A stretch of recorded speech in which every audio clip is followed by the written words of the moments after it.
Hey folks, I'm Russell Conte with Sewpbox Productions. There's all kinds of different types of needles for all kinds of different types of sewing. I want to show you what types of needles I like to use for piecing. First things first, a needle has a useful sewing life of about 8 sewing hours or 1 sewing project. A little Russellism, change your needle, change your life.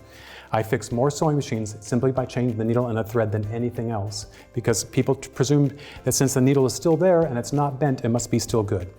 That's not always the case. We want to make certain that we're using a good quality needle and that we're using the right type of needle. I like to use a really fine needle, a size 70, and I like to use a sharp needle. It pierces the fibers better and I get a much better stitch quality when I'm working. So don't forget, sewing machine needles have a useful sewing life of about 8 sewing hours or 1 sewing project. Change your needle, change your life. Head to your local Baby Lock retailer, they'll be happy to help you out.